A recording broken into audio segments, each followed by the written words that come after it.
everything's aligned. Whereas this would not be aligned. So if I had to reach down here to try to kata uki, let's say a kick that's coming in, or I went to do Magara Karata and the person's latched onto me and I'm trying to bend in this way, I want to notice what that is doing to my alignment.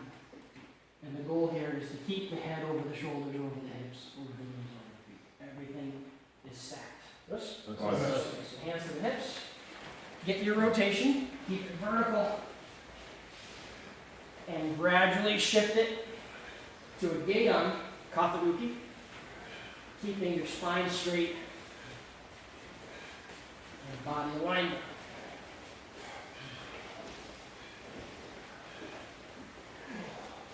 Good, and right from here, just make sure that you have enough room for a European Washi content without hitting anybody or a wall. Nice and loose. No lock at this point. Just loosening up the shoulders and getting a big rotation. Nice and loose. Look at the dynamics. Know where the extension of the wrist is, the weapon.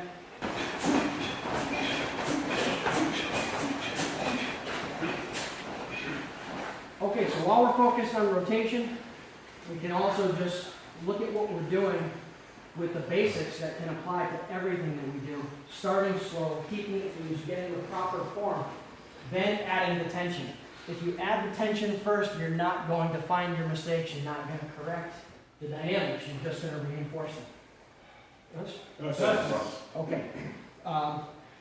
Right from our stance here, what we're going to do is step across and then plant the feet, pivot, and get as much rotation as you can, trying to get your chest back to the first direction that you were facing.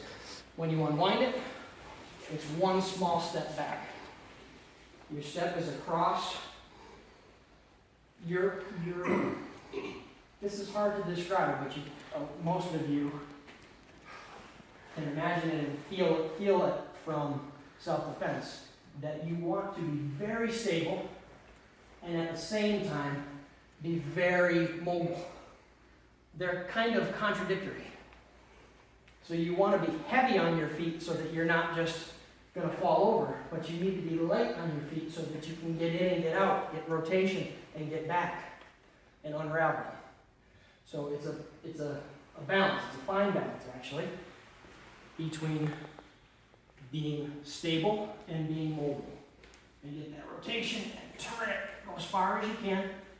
And again, everybody's going to rotate differently. Your mobility is going to vary. Okay, let's just try that. Stepping across, pivot, keep it very loose. The more loose you are, the more you're going to rotate. And then the tension at the very end for stability and back. Other foot steps, pivot, rotate, lock it in, and bring it in. A number of good discussions, both in the dojo and on our Sensei Senpai group, about flexibility and mobility.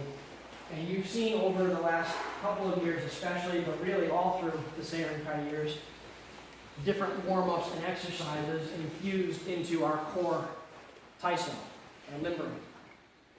There's an important difference between flexibility and mobility. And the two terms are often interchanged.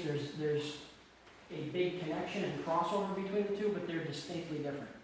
And I actually just heard the other day, or saw the other day, an explanation that was incredibly simplistic, probably way oversimplified, but a good visual that as you're trying to understand it and also explain it is a good takeaway.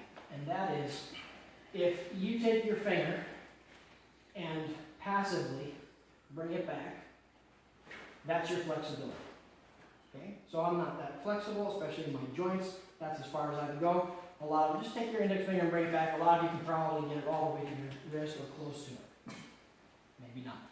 Okay, but it doesn't matter. Everybody's flexibility is different. Whatever yours is, that's your edge. That's what you're always working on, and you're trying to improve that. And that's just as a side thought, if you were trying to work on that flexibility, you could push against the resistance and then relax and see if it goes a little bit further. And it usually will. The mobility would be taking your finger and just bringing it back as far as it will go. On your own. Not passively doing it, but actively bringing it back. So it's active. Okay?